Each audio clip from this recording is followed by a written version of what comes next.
Olá, meu nome é Miguel Narras, eu sou cofundador e head das operações aqui da Future Dojo, que é uma escola digital que entrega aprendizado contínuo e compartilhado para quem questiona o hoje e cria o amanhã.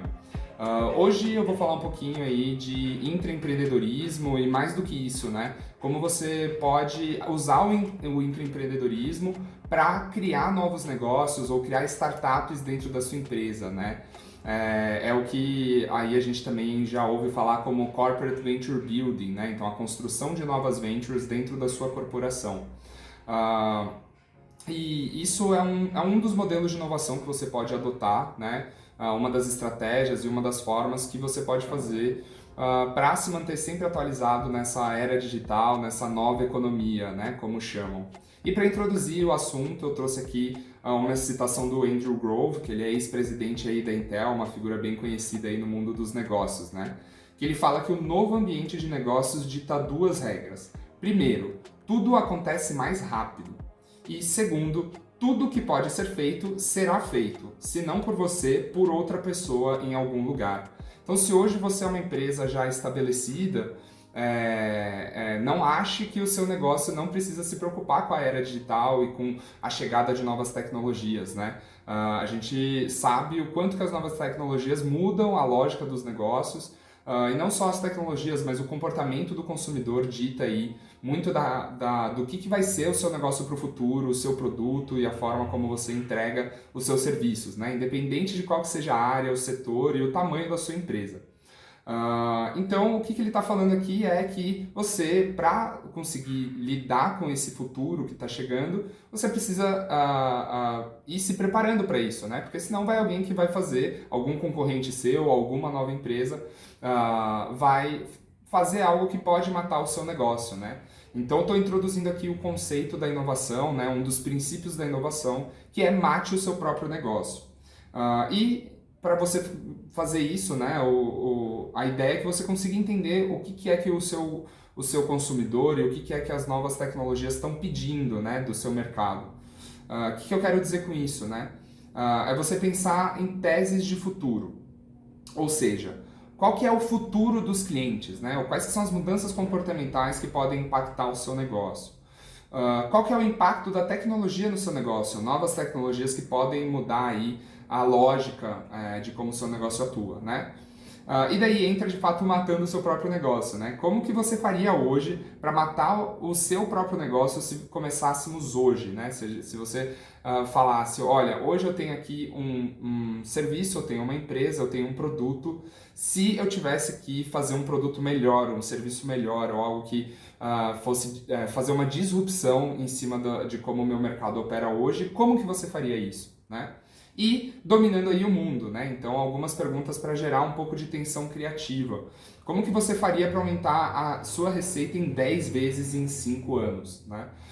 Então, se você tivesse que levar o seu negócio hoje, que talvez tenha aí um crescimento linear, né? Mês a mês você cresce um pouquinho, para um crescimento exponencial, de crescer 10 vezes nos próximos 5 anos, como que você faria hoje, né? Será que seria utilizando a forma como as ferramentas e os processos que você tem hoje, os produtos que você entrega hoje, ou seria de alguma forma diferente, né? Então, quando a gente começa a pensar por essa lógica, né, de você construir teses de futuro, de você perceber que se você não fizer uma mudança no seu negócio, alguém vai vir e vai fazer essa mudança, você começa a ser mais protagonista do que pode se tornar o futuro do seu empreendimento, né? Então, essas teses de futuro são construídas a partir desses elementos, né? E também tem outros termos que podem ser chamados, né? Que pode ser uma tese de inovação, uma tese de investimento também, né? São terminologias aí desse universo de inovação. E daí vou trazer aqui um exemplo, né? Para deixar tudo isso aqui um pouco mais concreto. Quando a gente pensa num varejista, né? Uma possível tese de futuro que ele pode ter é de revolucionar a experiência nas lojas físicas e a integração entre todos os canais de relacionamento com o cliente. Então, pensando num varejista aí, pensa num varejista já que tem décadas ou centenas aí de anos, né? Ele tem ali as suas lojas físicas e hoje o consumidor compra aí por vários outros meios digitais, que não seja só ir para a loja física, né? Então, como que esse varejista entendendo esse cenário, né, entendendo essa mudança aí tecnológica que aconteceu em todo o setor logístico, em todo o e-commerce, e com até as mudanças de comportamento, né? Então, hoje a gente vê nos grandes centros urbanos o quanto que o prazo de entrega, né, de quando você compra alguma coisa, algum produto, é muito importante, né? Então hoje a gente vê prazos aí de entregas que acontecem às vezes no mesmo dia. Você compra um produto numa Amazon, no Mercado Livre, por exemplo, e ele chega no mesmo dia, às vezes, dependendo do horário que você compra, né? Então um varejista tradicional está ameaçado perante esse cenário, né? E daí existe aí essa construção de uma possível tese de futuro, né? E ele vê essa necessidade de revolucionar a experiência nas lojas físicas e integrar o varejo físico com também os canais digitais, né? Então, dessa tese pode surgir diferentes iniciativas, diferentes projetos para esse varejista trabalhar, né? Então, por exemplo, né, uma possibilidade é conseguir ter ofertas personalizadas dentro do checkout, dentro do processo de compra. Também um modelo de pick-up de produtos comprados no e-commerce, né? Então você compra lá dentro do aplicativo ou do site, em vez de você mandar entregar na sua casa, você vai até uma loja próxima de você e pega aquele produto lá, né? Então é a integração do físico com o digital. Ou integrar aí o sistema de frente de caixa com o CRM digital também da empresa, né? Então o CRM aí é um sistema de relacionamento com o cliente, né? De disparos de e-mail, disparos de SMS, por exemplo. Então você conseguir fazer um processo mais automatizado, em que no momento que acontece a compra, você já consegue ter disparos ali de CRM, né? E integrar essa comunicação. Ou quando você também está no momento ali do caixa e vai fazer uma compra, o atendente também já tem todas as suas informações e consegue fazer um atendimento personalizado para você, né? Então essas são algumas possibilidades que você pode fazer de inovações, né?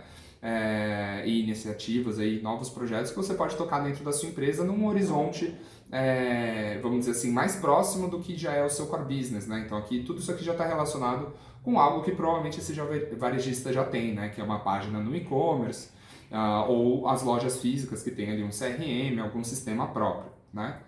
Quando a gente pensa num horizonte um pouco mais distante, né, do core business atual da empresa, surgem outras oportunidades também, né?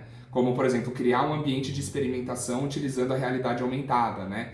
Então, você, em vez de, por exemplo, ter que ir no provador, vestir ali um vestuário, você consegue já, utilizando uma leitura, por exemplo, de um QR Code, você, utilizando a realidade aumentada, você já consegue saber se aquela roupa, por exemplo, vai servir para você ou não, né?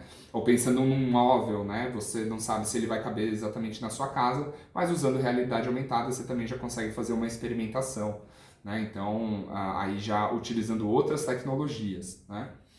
E, por exemplo, também introduzir um checkout sem fricção, em que você tem que gerar o mínimo de dados possíveis na hora de realizar a sua compra, né? Então, isso pensando principalmente aí nos canais digitais, a gente já vê aí grandes varejistas que trabalham com a compra com um clique, né? Então reduz ao mínimo ali a fricção de você ter que sempre inserir os seus dados, ali, informações de endereço, CPF, nome, e-mail, telefone, enfim. Então todos esses dados já ficam cadastrados, até do próprio cartão de crédito, e você consegue fazer uma compra muito mais rápida, né? E daí aumenta a sua taxa de conversão também nos seus canais digitais, por exemplo, né? E aqui também, quando você vai mais distante ainda, né, existem a oportunidade de novos negócios, né? Então, criar um novo negócio para coleta de dados por reconhecimento facial e automação de relacionamento, né? Então, você já sabe, quando o cliente chega na sua loja física, você consegue fazer um reconhecimento facial, por exemplo, e daí você já identifica o ID ali, já tem uma identificação de quem que é aquele cliente, quais são as coisas que ele mais gosta, e daí você consegue fazer um atendimento personalizado, por exemplo, né? Ou isso também integrando junto com os canais digitais, né? Ou criar uma empresa para entrega em domicílio em até 30 minutos, né? Indo nessa tendência que eu falei, que o comportamento hoje do consumidor exige muito mais agilidade na hora de efetivar aí uma compra no varejo, né? Então, por que existem essas diferentes camadas, né? Tudo que está na camada mais aí no canto inferior esquerdo são as coisas mais próximas do que esse varejista provavelmente já faz hoje, né? E conforme vai indo para as camadas de fora, são coisas mais distantes. E aí que entra a criação de novos negócios, né? Muito possivelmente, se esse varejista não se adaptar a essas mudanças aí de comportamento e a essas novas tecnologias, eu pelo menos acredito bastante que o futuro, né, e isso é uma tendência, vai ser a entrega cada vez mais rápida de qualquer compra que você fizer dentro de um varejista ou um e-commerce qualquer, né? Então, se esse varejista aí não se adaptar, muito possivelmente ele vai morrer, né? Mas também não é num horizonte aí de 1 ano ou de 2 anos. Então, algo que pode matar o negócio desse varejista e daí o mais inteligente é ele mesmo criar, é essa possível empresa aí, ou uma nova frente dentro da empresa atual, para fazer essa entrega em domicílio o mais rápido possível, em 30 minutos, utilizando drones ou o que quer que seja aí as tecnologias que surjam no futuro, né? Então, o que eu quero dizer aqui, né? Que a partir do momento que você define uma tese de futuro e você começa a enxergar oportunidades para o seu negócio, algumas delas conseguem ser rodadas como iniciativas internas, né? Então, você consegue rodar isso colocando dentro de um planejamento, dentro de uma área que a sua empresa já possui, né? Por exemplo, uma área de marketing, ou até mesmo uma área de tecnologia, uma área de operações, de logística, enfim. E tem outras teses que são mais distantes e que talvez você precise de metodologias de inovação que sejam mais avançadas para conseguir ter essa vantagem competitiva para a sua corporação, né? E muito possivelmente você precisa gerir essas iniciativas como novos negócios surgindo do zero e não como parte do seu business aí, do seu negócio as usual, né? Como ele já está rodando hoje. E é aí que entra, então, o venture building ou a criação de novos negócios, a estruturação de novos negócios, que muitas vezes fica centralizada aí dentro da área de inovação, mas também permeia toda a estruturação aí da empresa, né? E daí quais que são as etapas aí, né, da criação de um novo negócio, né? Existem algumas terminologias diferentes, né, mas uma que é bem usual aqui é essa divisão em 4 etapas, sendo a primeira delas a descoberta, né? Então, a partir do momento que você começa a entender uma tese, né, vamos voltar aqui para o exemplo desse varejista, né? Uma tese de revolucionar aí a experiência nos canais digitais e físicos, você precisa começar a partir para uma descoberta de quais que são as oportunidades que você pode trabalhar dentro disso, né? Então, na etapa de descoberta é uma etapa de exploração, né, de geração de ideias, de hipóteses. Então, é quando a gente fala aí de ter um entendimento do problema e da persona, né? Então, qual que é o problema hoje da persona relacionado à experiência nos canais físicos e digitais, né? O que ela está demandando? O que ela sente de fricção? O que ela tem de dor, né? E quem que é essa persona, né? Quem que é esse cliente? Quem que é esse usuário ou essa pessoa, esse ser humano, de fato, né? Que está passando por essa experiência e tem essa dor, né? A partir disso, você começa a criar hipóteses de quais que são possibilidades ou alternativas que você pode ter para melhorar e para solucionar esse problema para essa persona, né? Essa etapa também envolve muitas pesquisas exploratórias, então você precisa ir para a rua, você precisa conversar com o seu cliente ou o seu futuro cliente nessa solução que você está criando, né? A pessoa que vai utilizar, e fazer muita análise de mercado. Então, quais que são os benchmarks internacionais, o que outras empresas do meu setor já estão fazendo, tem alguma empresa de tecnologia que está atuando no meu setor e está fazendo a diferença nesse mercado, né? Então tem aí alguma startup, algum aí dos unicórnios, já seja brasileiros ou internacionais, que estão atuando com alguma solução inovadora aqui também, né? Então, a primeira etapa é essa etapa de descoberta, onde você vai ter um entendimento muito mais profundo, né? Você vai tirar a superficialidade aí do seu entendimento sobre essa tese de futuro, tá? Depois você parte então para uma etapa de validação, né? Em que você vai sugerir aí uma proposta de valor, né? Com base nas hipóteses que você criou na etapa anterior. E você vai validar essa proposta de valor, né? Então, você pode trabalhar aí com a construção de MVPs, né? Que são produtos mínimos viáveis, e testar isso com os seus usuários, né? Então, vamos pensar de novo ali para o checkout, né? Dentro do varejo. Existe ali um checkout já que esse varejista utiliza, e o projeto aqui envolve, a gente fez uma etapa de descoberta e percebeu que o checkout é um grande ponto de fricção e hoje é um grande problema para o usuário, né? Na etapa de validação, a gente vai construir uma alternativa, né? A gente vai construir uma ideia de qual que é o melhor checkout, né? O que o usuário espera, né? O que ele quer quando ele pensa num checkout, né? A gente vai pensar numa proposta de valor. É agilidade? É simplicidade? É o mínimo de botões possíveis? É a possibilidade de você diminuir a complexidade das ofertas? Enfim. Então, qual que é a proposta de valor que você está construindo? Você vai construir um mínimo produto viável, então qual que é a solução mais rápida para você testar essa sua proposta de valor, essa sua solução? Também aqui a etapa de validação está sempre em busca do Problem Solution Fit, né? Então, o que isso significa, né? Existe um problema que você identificou e você está construindo uma proposta de solução. A sua solução que você está construindo resolve esse problema de maneira satisfatória, ou pelo menos melhora o que era antes, né? Então é aqui onde é isso que você está buscando nesse momento, né? E você pode também começar já a fazer alguns possíveis testes de canais também, né? Então, se por exemplo hoje você só trabalha com um e-commerce que é um site, né? Voltando para o varejista. E você quer trabalhar com um aplicativo, você pode testar esse novo canal. Será que o aplicativo vai ter aceitação também para esse meu público, para essa minha persona? Trabalha na resolução da dor ou não, né? Então a gente sempre fala de ser primeiro você focar nas necessidades, né? Você ser needs first, você focar no problema e não para depois partir para a solução, tá bom? Então depois da etapa de validação a gente parte aí para uma etapa de crescimento. Então legal, essa nossa nova solução está validada, agora como é que a gente cresce, né? Como é que a gente implementa isso de maneira cada vez padrão e mais recorrente aí para os nossos usuários, para os nossos clientes, né? Então é aí que a gente entra numa etapa já de construção de produto, então a gente não está falando só de uma solução ou de um mínimo produto viável, que normalmente é uma solução mais rudimentar, a gente está falando de fato de um produto que você está construindo, vai ser uma versão que de fato você vai levar ao mercado, né? E você vê se ela tem aceitação do mercado, né? E não só das pessoas que você quis validar o problema, né? Mas de fato você consegue levar isso para o mercado de maneira satisfatória, o mercado entende qual que é essa sua solução, ele compra, se tem um valor, né? Se tem um preço, ele vai comprar por aquele preço, né?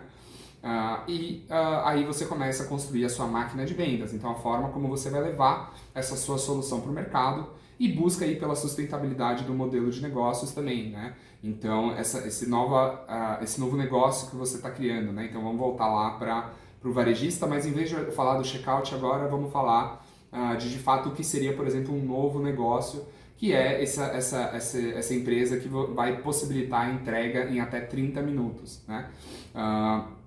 Então, as pessoas, pensando que é uma nova empresa, né, uma nova solução, então tem lá o varejista, você tem a possibilidade ali de comprar os produtos, mas a gente está construindo aqui uma nova solução que, por exemplo, é um clube é uma assinatura, você assina isso mensalmente por um valor de, vamos supor aqui, R$15 por mês, e todas as suas entregas você consegue receber em até 30 minutos, independente do produto. Vamos supor que é essa a solução que a gente está criando aqui, né? Então é aqui o momento que a gente vai ver, as pessoas vão pagar esse valor, né, dessa assinatura mensal ou não, né? Como que a gente vai comunicar isso para os nossos clientes dessa nova solução? Isso vai estar dentro do site, isso vai estar dentro do aplicativo, vai ter alguma comunicação disso dentro do varejo físico, né? Então como que essa solução vai para o mercado e como que você vai vender ela e se de fato ela tem uma sustentabilidade aí no modelo de negócios, ou seja, pelo valor que você tá vendendo, né? E pelo número de clientes que você está adquirindo, você consegue ter uma sustentabilidade, né? A sua operação para de pé, porque cobre os custos e você ainda consegue ter uma margem positiva, né? Então, esse é o tipo de dúvida que você precisa sanar aqui dentro da etapa de crescimento. E daí a gente parte aí para a etapa de escala, né? Em que você faz a consolidação desses processos, você constrói uma estratégia e roadmap de produto de longo prazo. Então, além dessa primeira solução que a gente criou, que é os 30 minutos de entrega, a gente consegue colocar novas ofertas, né, dentro desse nosso produto. Tem outras alternativas que a gente consegue inserir. E também aí a conquista de novos mercados. Então, além da nossa base de clientes atual, como que eu vou levar essa solução mais a fundo ainda para o mercado? Como que eu vou conquistar novos nichos? Como que isso pode se tornar um canal para eu trazer novos clientes para a minha estrutura central da empresa, né? Então aqui a gente está falando praticamente de uma empresa à parte, fora o meu varejo aqui tradicional, né? E daí isso exige exige passar por essas etapas aqui, né? Um novo jeito de pensar, então passar pela descoberta, validação, crescimento, escala, para você criar essas novas soluções e trazer isso para o mercado e se manter competitivo, né? Então, só explicando um conceito aqui, né? Dá para você trabalhar o intraempreendedorismo com todas essas oportunidades aqui, né? Então, não só os novos negócios, dá para você trabalhar o intraempreendedorismo para todas aquelas outras ideias de solução. Mas, quando a gente está falando aí de criação de startups dentro da sua empresa, quando a gente está falando de venture building, a gente está falando desse modelo que é um pouco mais complexo, mas que se você dominar ele, você consegue ter uma vantagem competitiva bem interessante, né? Trazendo mais um conceito aqui, né? A gente fala do funil de inovação, né? Então, quando a gente está falando aí de intraempreendedorismo, seja por algum programa de ideias que é aberto para todos os colaboradores, ou seja por uma estrutura de squads que está implementando ali e testando várias novas soluções ao mesmo tempo, um hub, um lab de inovação, alguma estrutura nesse sentido. O ideal é que você trabalhe dentro de um funil, né, que vai passar por cada uma dessas etapas, descoberta, validação, crescimento e escala, você vai ter múltiplas iniciativas em cada uma dessas etapas, né? Então vai ter várias ideias, várias oportunidades ou várias iniciativas em etapa de descoberta, várias delas não vão ser conclusivas ou não vão ter ali uma possibilidade de ir para frente, né? Seja por um motivo de não ter necessidade do mercado ou não ser um timing correto porque ainda não tem uma tecnologia adequada para aplicar, enfim. Mas só algumas vão partir para uma etapa de validação, que daí de fato vão ser testadas, vão ser validadas, vão ser construídos aí esses MVPs. E daí também só algumas vão seguir para a etapa de crescimento e pouquíssimas aí vão chegar na etapa de escala, né? Então, e daí de fato você vai ter um novo negócio construído com sucesso, né? Então, quando a gente fala aí de construção de startups, de novos negócios envolvendo inovação, envolvendo risco, justamente tem muitas iniciativas que vão falhar, né? Porque a gente está navegando em coisas novas, né? Que a gente não sabe se vão fazer sentido ou não, né? Então é muito importante que vocês também utilizem aí esse conceito desse funil de inovação na hora de trabalhar com essa construção de novos negócios, tá? E por último aí, para quem ainda não tem nada, né, dentro da sua empresa relacionado a empreendedorismo, construção de novos negócios, ou um time de inovação que ainda não trabalhe com isso, né? Ou mesmo você que seja um empreendedor aí de uma média, de uma pequena empresa, já esteja ligado nisso, né? Os primeiros passos é você construir aí as teses de futuro para o seu negócio, entendendo aí a dinâmica do seu mercado, quais são as mudanças que estão acontecendo. Depois, né, você conseguir criar um time que rode de maneira ágil e de forma separada aí da sua operação core, né, a sua operação central hoje. Então, se você é um pequeno empreendedor, um médio empreendedor, você pode ter uma pessoa do seu time que está pensando em novos negócios, em novas oportunidades e vai rodar toda a etapa de descoberta, de validação, e daí, vendo que tem algum potencial, começa a trazer mais pessoas nas etapas de crescimento e escala, né? Começa a crescer essa operação paralela aí do seu core business. Se você é uma grande empresa, né, você pode contratar ali um time, você vai ter ali um time que vai ser responsável por também operar todas essas etapas dentro desse funil aí de inovação e validando cada vez mais esses negócios, né, descobrindo oportunidades, validando negócios, implementando e crescendo e escalando algumas delas. E daí, nesse momento de escala, pode se separar, né, como uma venture à parte, uma nova empresa, um novo CNPJ, ou ter outros formatos também de estruturação, né? Então, pode ser de fato uma spin-off, né? Pode ser uma joint venture, então você pode fazer isso em conjunto com outra empresa, ou no fim das contas pode virar uma business unit, aí, uma unidade de negócio dentro da sua operação central, no momento que já está ali em escala, né? E por último, a última dica aí é comece a rodar algumas primeiras iniciativas em paralelo, né? Então não aposte em apenas um único projeto, existe aí essa lógica do funil, né? Então se você está apostando só em uma, tem muita chance dela dar errado, né? A ideia é que você consiga trabalhar com algumas oportunidades, com alguns projetos em paralelo, que daí pelo menos um deles vai dar certo, né? E daí você, a partir do momento que ele está dando certo, tem mais evidências de sucesso, você coloca mais fichas, né? Aposta mais fichas nesse daí, né? Então aí eu já estou entrando em outro princípio da inovação, que é o pensamento de investidor, né? Que também funciona muito para o universo aí de finanças, né? Bom, então estou falando tudo isso, né, e explicando todos esses conceitos aqui de construção de novos negócios e de venture building para vocês.